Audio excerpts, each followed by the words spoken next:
Okay, so we're working on this side now. This is the outer one of the door step. You can see we've made these holes here so we can actually bolt it. Same on the other side there. That's already in. So we've got to get this one in place now. And then these corners, these are off a mini, part of the mini door. It was a repair panel that we didn't use, and he's going to make this corner piece here for it like he did on the other side. Still got to work on this now. I was going to make a cover for this spare wheel, but I think what I'm going to do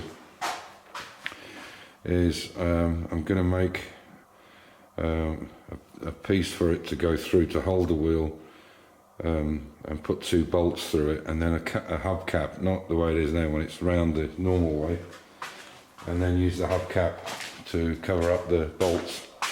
So I'll put it on that side there, so I'll try and get it to fit somehow on here. It's not going to clip over, but I can maybe put something through the centre. And again, you can see there where he's used that corner piece. He's going to do the same thing on the other side, and that'll be the full floor complete. And then we'll have to take this steering column down and get it sandblasted because it's a bit of a mess. And the cab is pretty much there. Still a little bit of work to do on it. And as you can see on this door, on the other side,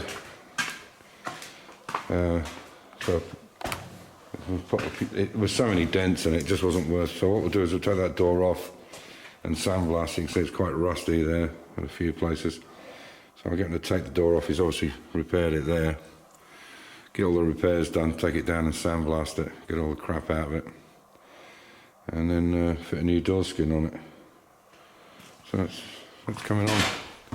There won't be much left of the original body by the time we finish the way it's going. So as you can see, the door's off. Mia's taken it down to the lower garage to sandblast it because it's pretty bad inside. And we need to fit the door back on before we can make this bottom piece.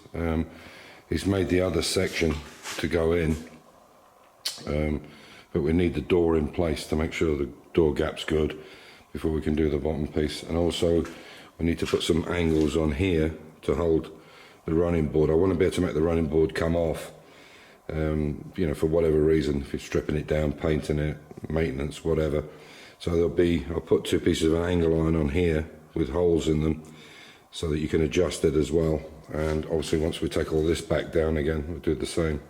Mia's working on that step. I'm working on this spare tyre. So what I've done is I've used some box section, and what I've done is I've used the standard box section, which is this one here, which is 3.5 centimetres by 3.5, and then 4, and then I've put this 3.5 piece on it. Now the reason I've done that is I was thinking through it at night, you know, because the problem with building something, you've got to think about all the issues or the problems, or try and foresee. It doesn't always happen that way, of course, but the problem is I need to be able to still get the tyre in easily, and the idea I was thinking of was building a flange on the inside of the tyre, which I'll show you in a second, and put some studs in it. But if I do that, it's going to be very difficult to put the tyre in. The other thing is these tyres might not stay with this vehicle if somebody decides to, or I don't know, somebody commissions me to build it into a hot rod for them or whatever. I don't know. Who knows what happens in the future. But I've made it now so that this piece can stay on that's welded, but the flange part can be changed. That way, whatever the wheel diameter is, whatever the pattern is, basically all you need is a piece of this box section to put over it and build a new flange, and that way you can put any wheel, any tyre, whether it's a space saver, whatever. So you can see here that I've actually welded it into the back there. It's only a short run because the idea is this box section goes over it and there'll just be a bolt in it, and if you need to change it, undo the bolt, take it off and build a new piece. But what I'm thinking about now is I'm going to use a piece of flat bar. So once the wheel's upright like that, I've got this right in the centre. So what I'll do is I'll cut this down, and you can imagine I'll put a plate across, which will go on the inside of that wheel, and I'll weld 2 nuts on the inside, so you just bolt it on. Because if the studs stick out, it's going to make it very difficult to get the wheel out, and I'll show you exactly what I mean by that when I take the wheel out. So that's what I was trying to explain. So what I've done is I've made this now. This goes on the back of the wheel, and if you change from that style wheel to a, as I said, maybe a space saver or whatever, you can just make a new box section and put this in the right position. Obviously what I'll do is I'll anchor that there, just put a bolt through it, and you can do the same with the next one. So I'll put the wheel on. Yeah, it's a bit warm. I just welded it. So I welded the 2 nuts to the back, they're captive now. So I'll put the wheel in and I'll bolt it up, and then I'll show you what I'm going to do next, but that's how it looks. I've got it secured. The only thing I haven't done is put the bolt through the back yet, but you can see it's just that wobble on the square. It's pretty strong. So what I've done is I've made a circular disc. That's the center. It's not perfectly round yet, but I want to put it through the English wheel. And what I'll do is I'll make a plate for it like that. Not a plate, but like a hubcap. So I'm going to now put it through the English wheel and make a dome, and then I'll weld a nut and I'll put it right in the center here. In fact, I've got an old one. Yeah, this will do.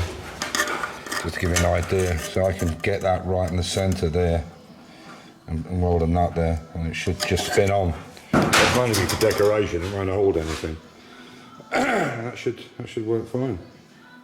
Make it look nice. It'll be a lot easier than making the canopy.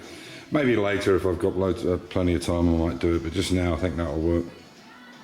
I've cut out a disc. It's not perfectly circular at the moment, but I'll wait until I've actually welded the bolt into the center, and then I can center it up in the chuck or the lathe, so I know it is absolutely centered. Because if I put it over fraction in the wrong position, then there's no point in making the circle. It's going to be off anyway. It's only a cover, but it would be nice to get it central. As you can see, I've been working on it for about 5-6 minutes. You can see the dome in it already. It's coming. But I'll knock it. I've actually bent that with a mallet and a sandbag. I have a special sandbag for bodywork. These are really good because you can depress the sand. You can push the sand the way you want.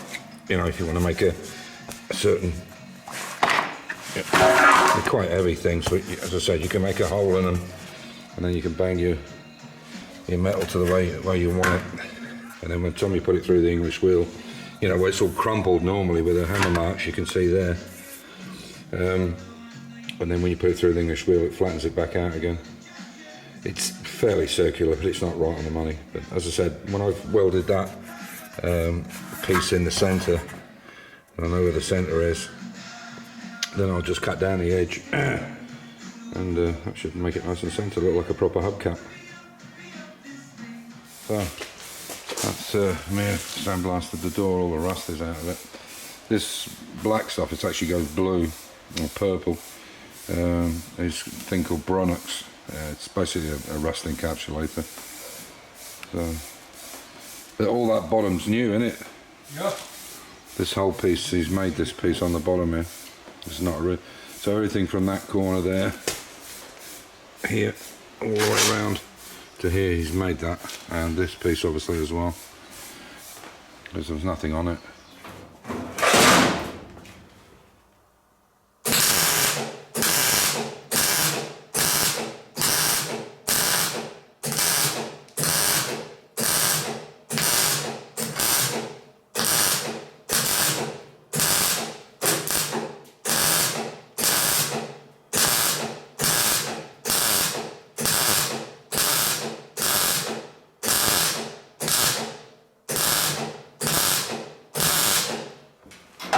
So I'm welding up this wheel well here. You can see I'm welding on the corner. A little tip, as I said, I don't do how-to videos, it's just the way we do it, but if you're doing something like this, it's always better to try and do it on the outside, because when you come to linish it off, it's very easy to get to. If you try and do this on the inside, which is a bit easier for the nozzle, you'll end up with a bunch of welds inside that you can't get to, because you can't get the corner into it unless you use a finger sander. and even at that. So you can see I've done the other side there. And that's how it looks. So you can see a nice steady weld there all the way along. A bit raggedy here, I've had to fill in a few places, but by the time I'm going to finish that back, you'll not see it. Not that it matters, it's under the car anyway. I'm doing it more for strength than I am for aesthetics or how it looks. So I'll finish this up, and then what I'll do is repair these sides. You can see they're a bit out of sync here, so I'll redo this. I'll probably cut this down and bring that lip in line, finish that up, do these ones at the end, fill that piece in. This is basically going to be screwed to that piece. As I said, I'm trying to make everything so it's removable. So yeah, I'll crack on with this and get this bit more better shaped on the anvil. But that's I'll give this a clean and I'll show you what it looks like. So, there you go. That was welded all the way around. I just finished it off. You'd never even know that was welded, I don't think. You don't need to get it as good as that. I just wanted to show you how nice you could make a piece of metal look. What's this? So what I've done is I've not just gone to a corner, I've just taken the edge off slightly so there's no burrs on it. And I want it to go in here quite easily. So I'll go around and do this one now. I can just show you the difference, how it can look. Yeah, and that should be completely sealed, but I can always put seam sealer in it if I want to. So I've still got a bit of work to do to this to get it absolutely 100%.